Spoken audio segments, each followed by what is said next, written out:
Salut, c'est Alice et je vous reviens pour mon dernier épisode donc des jeux des scènes, ce qui veut pas dire que je vais arrêter de parler des jeux des scènes après, notamment j'aimerais bien faire des vidéos un peu plus concentrées sur un jeu un jour quand je me mettrai à les faire. Mais en tout cas je vous parlais de 19 jeux dont j'ai pas ou très peu parlé encore. Qui sont ceux-là? Un peu l'un après l'autre. Avant ça, je voulais quand même signaler que c'est la 200e vidéo de ma chaîne. Voilà, Jaco pose des ouvriers. Donc bah ça fait beaucoup, c'est cool. J'en profite au passage pour dire que j'ai toujours la page Ko-fi s'il y en a qui veulent me soutenir avec quelques sous pour m'encourager à continuer parce que des fois la motivation est là, des fois moins. Voilà, toujours pareil, s'il y en a qui connaissent des pistes pour bosser dans le jeu, l'édition, ça m'intéresse bien. Et sinon, je vais donc vous parler de tout ça. Et plus tard, je raconterai peut-être ma vie. Je voulais faire peut-être une vidéo avec des stats, SN, tout ça, mais le retour un peu plus à froid, de bilan, avec notamment les jeux qui m'ont le plus marqué. Je pense que je le ferai la semaine prochaine, on va dire. Je vais pas trop m'engager sur les dates. Voilà. Donc là, ce sera encore une fois un peu brut, tous les jeux à la suite. C'est parti avec AO. Donc AO c'est pas sorti SN, c'est sorti il y a un peu plus longtemps je crois.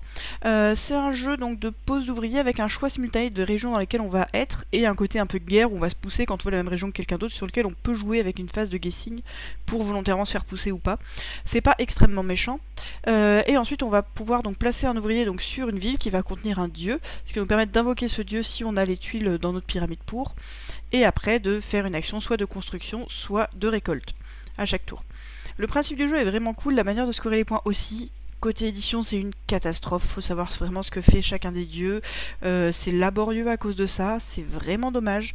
Ils proposent des trucs qui sont vraiment cool, il n'y a pas que ce twist sur la sélection simultanée d'actions, qui moi est pas forcément celui qui me parle le plus personnellement par rapport à mes goûts, mais il y a vraiment d'autres choses sur la manière de réaliser les actions, sur le rythme, sur qu'est-ce qui va se passer. Le jeu est assez court, arrive à être assez tendu dans ce temps-là, et ouais, ça passe à côté pour des raisons de lisibilité, des choses qui... Ouais, c'est dommage. Vraiment, c'est dommage parce que il loupe son format un petit peu intermédiaire expert. Voilà. On a joué à 4-4, c'était bien. On avait joué à 2, c'est pas un jeu fait pour être joué à 2. Voilà, je pense. Hop, Amalfi Renaissance, donc la réédition de Amalfi auquel je n'avais pas joué, donc par Silex qui apparemment a changé pas mal de choses. L'idée c'est qu'on va avoir des... Donc c'est un jeu de pose d'ouvriers et de gestion, et on va avoir des bateaux qui sont à la fois nos ressources et nos ouvriers à poser, ce qui fait que si on engage trop de bateaux sur les actions, on n'a plus beaucoup pour garder des ressources en stock. Et du coup, ça va vraiment être un jeu à moteur. On va devoir construire ses bateaux, construire ses cartes. Il y a des cartes à effet immédiat, des cartes à effet permanent, des cartes utilisables une fois par manche et les cartes de fin de partie, pour réussir à faire le plus de choses possible en premier, et ensuite à bien scorer sur les scorings de fin de manche et les objectifs à atteindre. Globalement, moi j'ai trouvé ça très cool, j'ai adoré le découvrir. Il y a une vraie proposition, un vrai truc qui est très chouette, on peut avoir nos destinations perso. Je mettrais peut-être un petit bémol sur le fait que la manière de construire le moteur, j'ai fait que 3 parties, va peut-être un petit peu se ressembler, et surtout va avoir des effets un peu délétères, enfin négatifs sur la fin de partie, ou si un joueur qui s'est vautré, si tous les joueurs sont pas au même niveau, sont pas développés autant, ou a bien joué en faisant des points en moins d'action, on peut jouer tout seul pendant un bon moment à la fin. J'ai fait 2 parties en fait où je me suis développé un petit peu pareil, ça a bien marché avec des objectifs très différents, c'est ça qui me chagrine un tout petit peu. Après j'ai fait de belles parties je pense. Il reste dans tous les cas des trucs très intéressants à faire sur comment utiliser ses ressources, comment faire tout ça, vraiment comment avoir un éventail de possibilités suffisantes tout en se gardant les bateaux. C'est vraiment un truc intéressant et vraiment nouveau, donc ça c'est très bien. Pareil sur les fins de partie, en fait j'aime moins le jeu quand il se passe vraiment très bien, qu'on s'est développé à fond, et le côté que j'aime moins, c'est pour pinailler, c'est que à la fin, quand on a vraiment beaucoup de possibilités de jeu, beaucoup de cartes à activer, beaucoup de choses, je me suis un peu en train de me demander qu'est-ce que me rapporte cette action. Ok, elle vaut un pain et demi en moyenne, celle-ci va me valoir tant, et on est vraiment sur de la comparaison un peu de moyenne comme ça. Donc même si on fait d'autres choses que faire du pain, parce qu'on fait évidemment pas que du pain, il y a un raisonnement un peu comptable derrière, plutôt qu'un raisonnement de développement dans la fin du jeu. Tout le reste de la partie est génial, enfin voilà, c'est très bien. Les persos sont assez variés, même s'il y a clairement des persos de début de partie, des persos de milieu de partie, des persos de fin de partie. J'ai toujours joué qu'en mode draft, le mode draft, je trouve ça très très chouette. pour un peu choisir son début de partie et tout de suite construire un jeu. Et après avoir la bonne frustration de « Ah mais j'avais pris ça pour le jouer au début et j'arrive pas à jouer manche 1 et qu'est-ce qui va se passer ?» qui est quand même très cool. On est obligé de faire des sacrifices. On peut pas tout faire à fond, en tout cas au début, et ça c'est bien. Et graphiquement il est très agréable. Le thème se laisse un petit peu oublier. Voilà. Côté Renaissance, ça illustre. Hop. Amritsar. Alors là on est dans un jeu format intermédiaire début d'expert à base d'Awale où on va aller développer le temple de l'or Amritsar. Donc pour ça, à chacun de notre tour, on va prendre les bonhommes qui sont quelque part, on va les égrener jusqu'à un nouvel emplacement. L'emplacement sur lequel on arrive va faire une action principale dessus, plus si on a choisi une action de la bonne couleur de bonhomme, donc en général on essaye de faire en sorte que ce soit le cas, même si une ou deux fois dans la partie c'est possible que ce soit pas le cas. Aller faire l'action secondaire de la couleur, et ensuite une nouvelle action principale ou une action de notre plateau. Si on a notre éléphant en face, on essaye pareil de coordonner l'éléphant.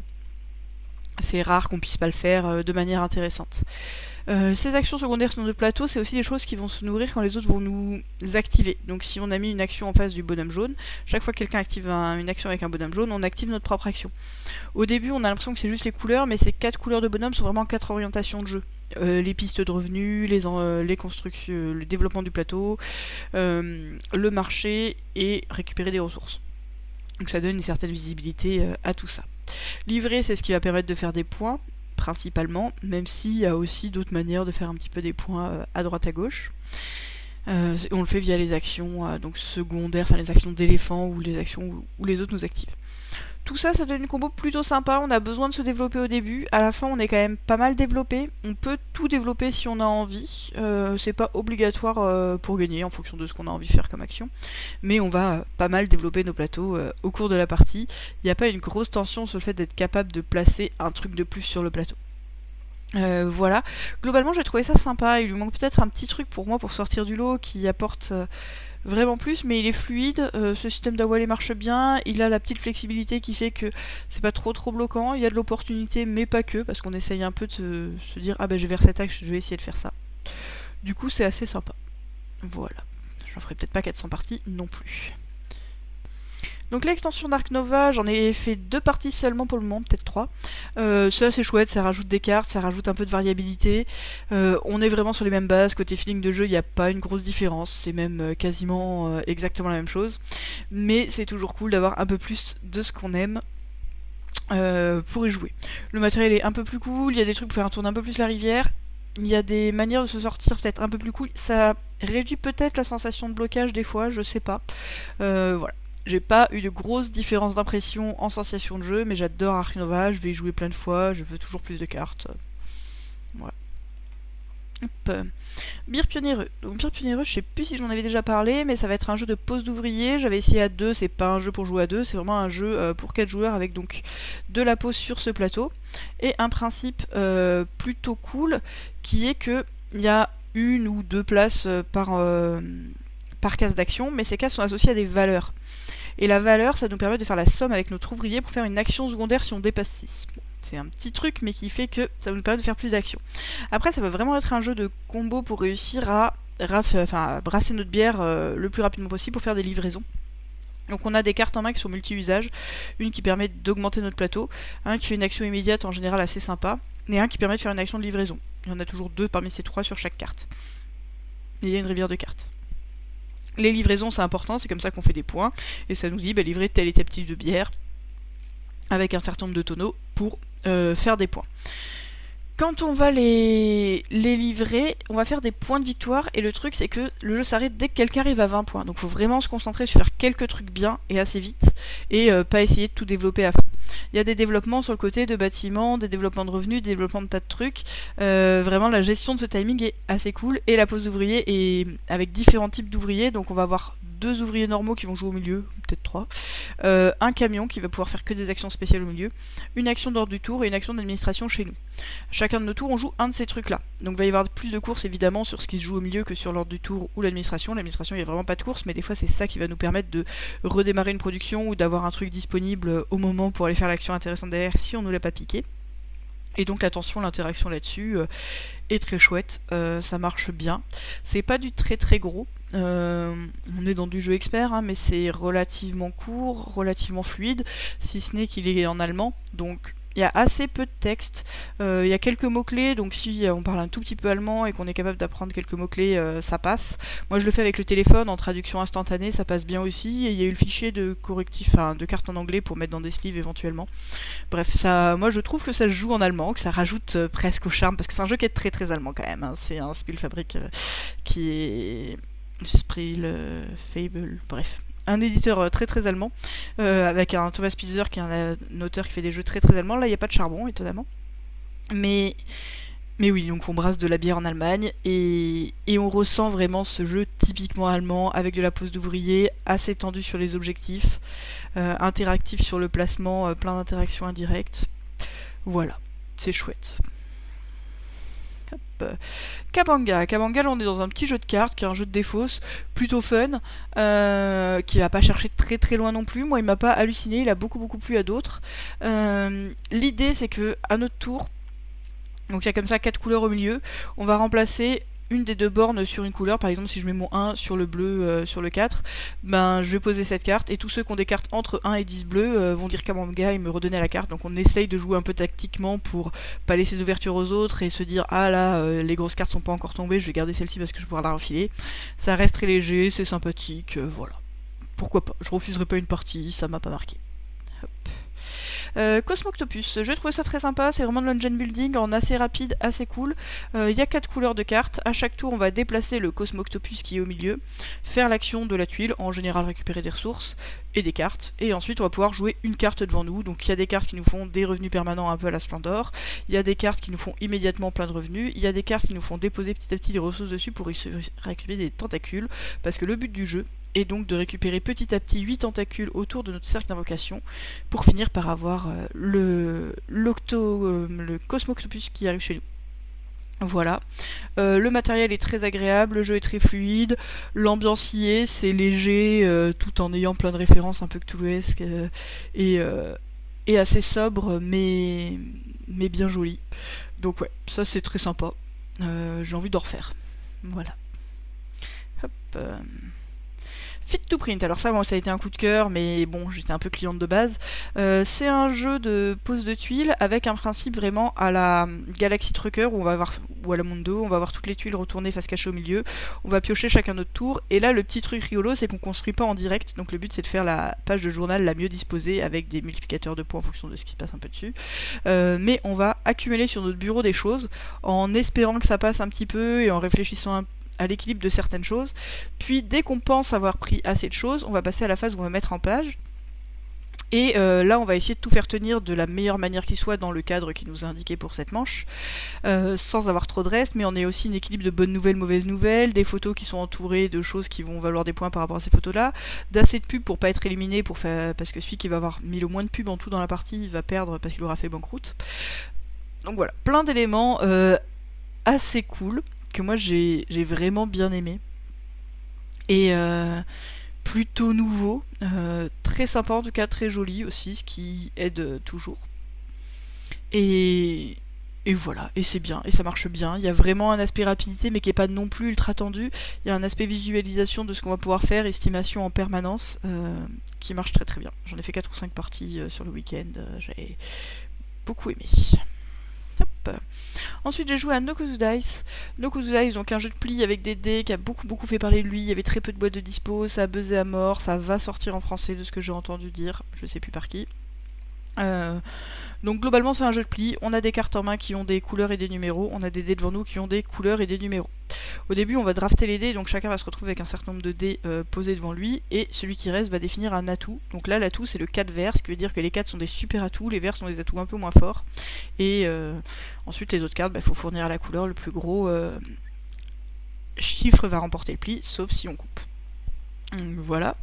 Le but étant de faire des plis, mais en fait c'est de viser un objectif de pli, et l'objectif de pli ça va être le dé qui nous reste à la fin, parce qu'on va jouer donc tous nos dés sauf un, toutes nos cartes, et idéalement on a autant de plis que le numéro du dé qu'on a devant nous. Voilà pour l'idée dans Nokozu Dice, donc c'est des choses plutôt rigolotes qui changent un petit peu, on reste vraiment dans un principe de jeu de pli assez pas classique, mais qui reprend vraiment ce film de jeu. Les parties sont pas si rapides que ça, on n'est pas dans du peps. Moi j'ai bien aimé, il m'a pas non plus renversé absolument sur ce qu'il fait, mais c'est sympa. C'est sympa. Je vais reparler un petit peu de Nucleum parce que j'y ai pas mal rejoué. J'en avais déjà parlé, j'y avais déjà joué avant Essen et vraiment j'aime beaucoup, c'est vraiment top. On combo dans tous les sens, il y a beaucoup de choses qui ont été dites dessus, mais la manière de développer les technologies, tout ça c'est top. J'y ai pas encore assez joué pour vraiment y jouer avec 3 ou 4 personnes qui connaissent déjà bien le jeu, qui connaissent déjà comment optimiser leur plateau et plus s'emmerder volontairement sur le plateau, même si des fois on s'embête un petit peu quand même avant ça, mais le fait de bien voir les objectifs des autres, une fois qu'on a joué les 4 plateaux, j'attends un petit peu de le voir et voilà. C'était juste pour dire que j'adore. Ça se confirme. Hop, Penguin Airlines. Donc là, on va être dans un jeu d'ambiance où on a un gros tableau de bord, on a un timer, et on va avoir une carte qui va vous dire cliquez sur tel et tel bouton.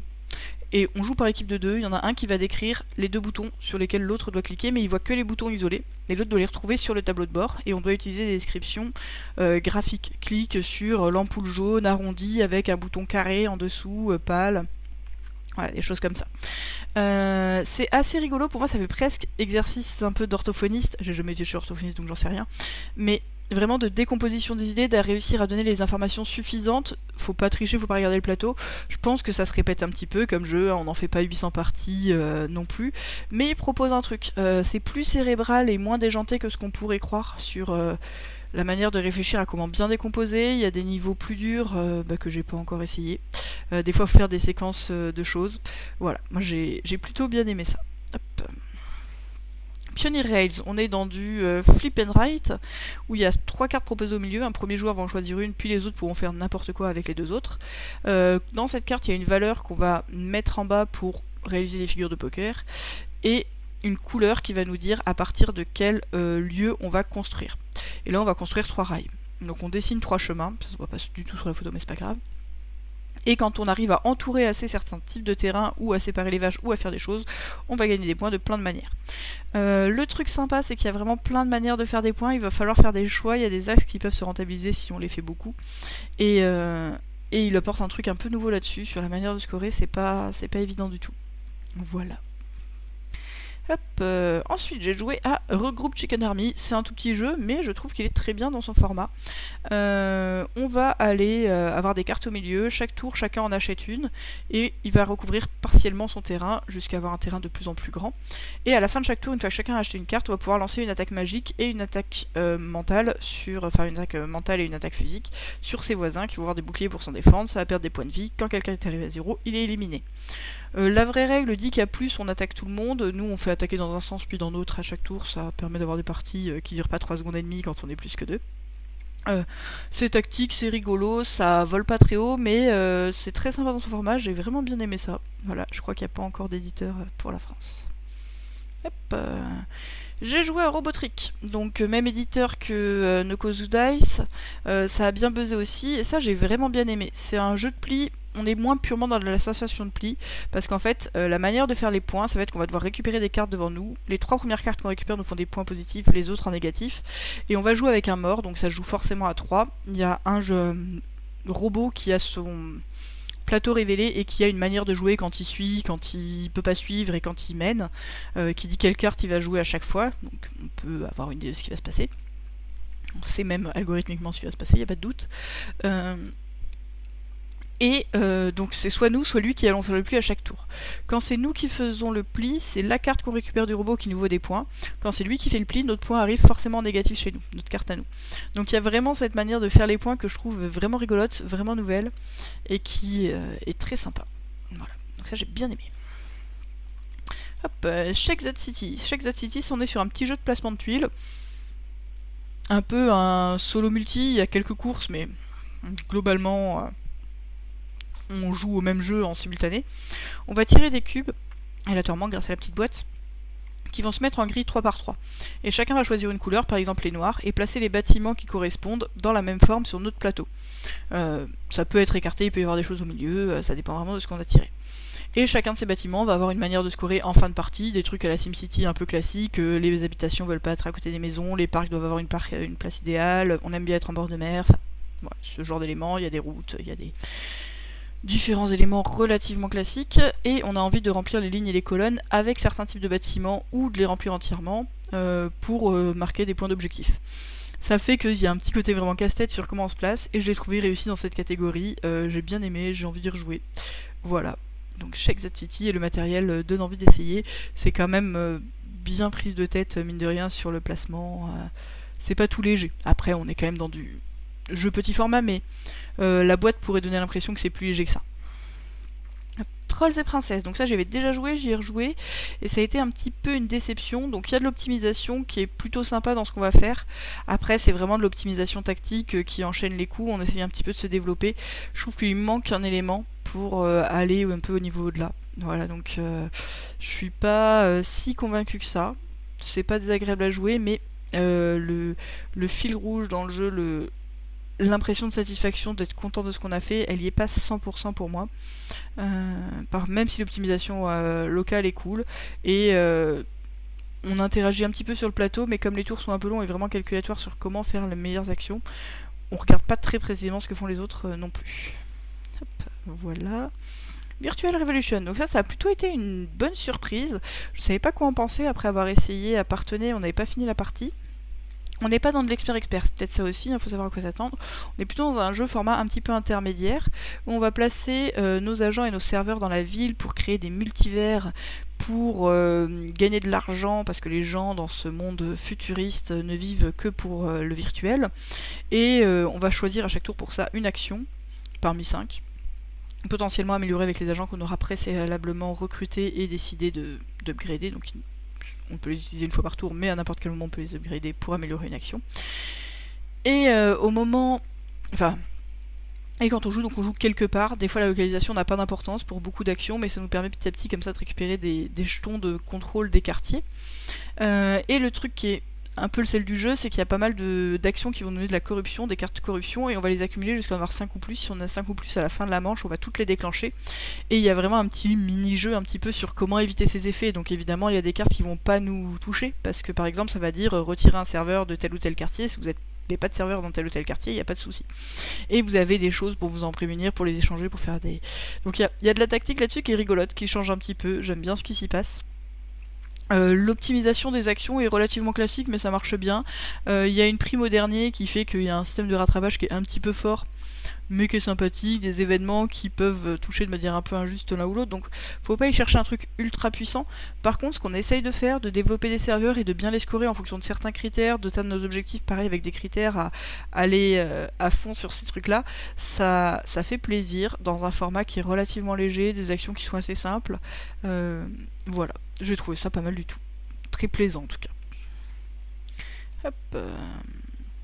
White Hat. White Hat, ça va être un jeu de défausse, un peu façon corps au combo. On va avoir une main de cartes et on va jouer les cartes un peu à la trou duc ou quoi que ce soit. Si je joue un trio, tous les autres vont soit jouer un trio, soit jouer une seule carte, mais de leur choix. Le meilleur trio gagnera le pli. Quand on gagne le pli, on peut jouer des petits, avancer nos jetons sur ce plateau-là. Et là où on arrive, ça va nous donner une valeur de discrétion. Quand la manche sera finie, c'est-à-dire quand quelqu'un vise sa main, on va regarder la valeur de discrétion, enfin d'absence de discrétion plutôt de chacun, puisqu'on est des hackers et qu'on ne doit pas laisser de traces sur le net. Donc qui va être la somme des valeurs qui restent sur nos cartes, donc des valeurs de discrétion de nos cartes, plus la somme des salles sur lesquelles on est, et ça nous fait avancer sur cette piste. Quand quelqu'un arrive tout au bout là, des serveurs qu'il a réussi à hacker le truc final, et ça lui fait une grosse valeur négative, on arrête la partie et celui qui a été le plus discret gagne. C'est sympathique, le système de défausse marche plutôt bien. Il y a un White Hat qui donne le nom au jeu, qui dit que quand on le joue, à cette manche-ci, ça va être le pli le plus bas qui va compter, mais il y a un peu des contraintes pour le jouer. Il y a le fait que quand on va faire le pli avec ce White Hat, on va récupérer d'autres cartes, donc des cartes moins fortes, mais il va falloir se débarrasser de ce White Hat avant la fin de la manche pour éviter de se prendre des gros points. En même temps, ça peut nous donner des avantages au bon moment. Ça, c'est plutôt sympa. J'ai fait une partie avec le plateau de base qui est vraiment un peu fade, point de vue de ce qui s'y passe. Il y a très peu d'enjeux sur comment on avance. J'ai fait une autre partie avec un plateau un peu plus avancé, avec plus de choses qui se passent. Ça reste léger.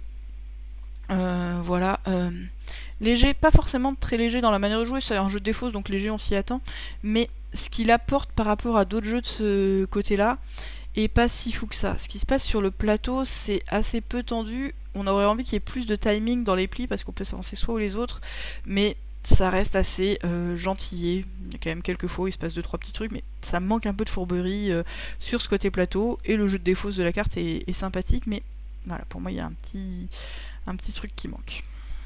Hop. Et enfin je finis par Zwango, donc Zwango The First Empire, la version 2, donc développée par Survivor French, à base d'un jeu qui est sorti il y a une dizaine d'années, je crois peut-être un peu moins, et que moi j'adorais vraiment. J'ai adoré Zwango, et là on retrouve un peu ce même feeling de jeu avec quelque chose de différent. Déjà pour moi le Zwango de base il se jouait bien qu'à 4, là j'ai l'impression que ça peut se jouer à plus de configs différentes en perdant moins du jeu, après une partie à 4. On va pour ça à chaque tour avoir des cartes, on a 6 cartes en main, et soit on les joue devant nous, ce qui va nous faire gagner de l'influence de couleur et des pouvoirs pour plus tard, soit on va la défausser au milieu pour faire une des actions majeures. Évidemment, on a envie d'augmenter nos pouvoirs parce que c'est des pouvoirs qui améliorent les actions avant de faire des actions majeures globalement. Mais il y a aussi une mise à chaque tour sur le majoritaire dans chacune des couleurs qui est assez tendue. Là-dessus, ça change pas mal par rapport à l'édition précédente parce qu'on a une limite de stockage d'un tour à l'autre, ce qui change beaucoup de choses. Il y a des pistes de plus, des pistes de bateau, la manière de scorer les objectifs change un petit peu. Ça fait que le feeling de jeu, pareil sur les emplacements du plateau, est moins agressif. C'est moins de l'interaction avec des trucs un peu bloqués très tôt, qui étaient très sympas dans le jeu de base, mais qui faisait que les parties se ressemblaient un peu plus. Là, il va y avoir un côté plus combo, plus bien agencer nos actions, qui fait vraiment un feeling d'euro moderne, avec ces histoires de « Ah, mais j'ai envie de faire ça pour aller faire ça, qui va me donner ça ». On est quand même sur le même jeu, hein, sur la même base de jeu, il n'y a pas de doute, mais voilà.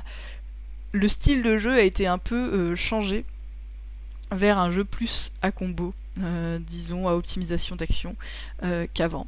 Ce qui est sympa aussi. Moi ça me faisait un peu peur de dénaturer en ce moment-là, d'en faire un truc calculatoire. Et c'est pas ça qui se passe, c'est vraiment autre chose. C'est vraiment du feeling d'Eurogame actuel. Et c'est très bien. Enfin voilà, j'adorais le jeu de base, j'adore celui-ci, j'ai envie d'y rejouer. De toute façon, je refuse jamais un Zwango. Mais d'habitude, je le refusais parce qu'on était 3. Avec celui-ci, peut-être que je le refuserai pas quand on est 3. Voilà, voilà. Donc c'était bien. J'en ai fini un peu pour les jeux des scènes, même s'il y a plein d'autres jeux qui sont des jeux des scènes en vrai, dont je vais reparler plus tard. N'hésitez pas à me mettre un petit mot si ce que je fais vous intéresse, parce que je suis pas toujours sûre, tout simplement. Je suis désolée pour tous les soucis techniques que j'ai eu récemment, j'essaye d'arriver vers une version stable, j'espère pour bientôt. Voilà, et puis il y aura des bilans de fin d'année, tout ça. Récemment, j'en ai déjà un petit peu parlé dans ma dernière vidéo, mais j'ai joué à Ela et le secret de la montagne et le montagne étincelante, l'éclat de la montagne, en solo, que j'ai trouvé très sympa. J'aimerais bien faire une petite vidéo dessus pour dire un peu ce que j'en pense. J'ai pris la nouvelle version de... Bon bref, j'ai joué à plein de trucs dont j'ai envie de parler, évidemment. J'ai envie de faire donc une vidéo un peu de bilan des scènes, et bientôt il va y avoir le Diamant d'Or qui va arriver, donc ça va être très très cool aussi.